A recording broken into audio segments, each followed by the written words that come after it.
Mbeera si nnyangu nga bw'olaba ndi wano eno mu Johannesburg, kibuga ekikulu ekya South Africa, kimu ku bibuga ebikulu, naye nga bw'olaba abantu kati babeera mu bintu bya kwekweka olw'ensonga nti abagwira tebakyabaagala mu South Africa.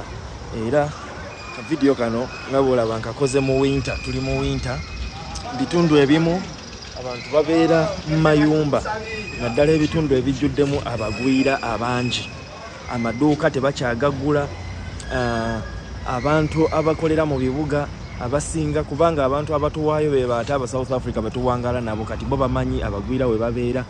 Kyova olaba bwe batendika ebikwekweto byabwe bamanya we batandikira nawa we bagenda okugenda okusinziira nga bwe babeera bakoze enteekateeka zaabwe. So olwekyo bo bakooya abagwira, era mu mbeera eno nga bweri akasente kazibu kakufuna olw'ensonga abantu abasinga mu bitundu ebiri high risk tebava mu mayumba.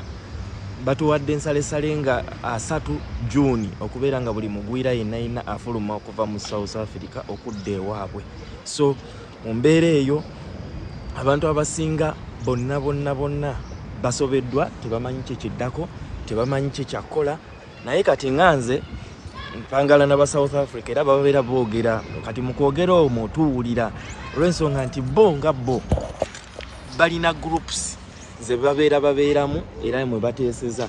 Kati nze nakagereko kiri nti nkwatagana ne bano abayimbi bannange aba South Africa, so babeera banzibirako ne bakubuulira nti munnaye saawa zino kibi nnyo tojja eno, saawa zino wano toyitawo, oba okitegera n'omanya gy'oyita ne gy'otayita. Kati ngaffe ababakoleramu ekirungi nti omulimu gwendiko nkola mu Supersport, so mu ekyo bibadde tebinaba kutuuka nnyo mu mirimu, tugeze nti wava e Uganda n'opambana olugendo n'oyingira South Africa nga naye tewajja na visa, wabuuka bubuusi nsalo.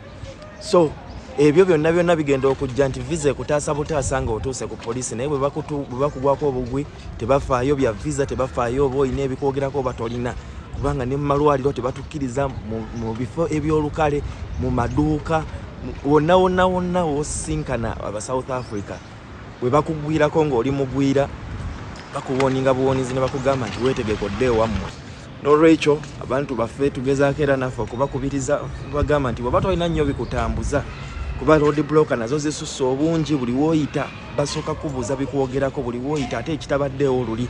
So kati bw'oba tolina nnyo kikutambuza kiba kirungi n'osigala mu nju, naye ate n'enju gy'osigalamu baagala renti, ate wano renti tumusasula ennaku z'omwezi 3 bwe ziti.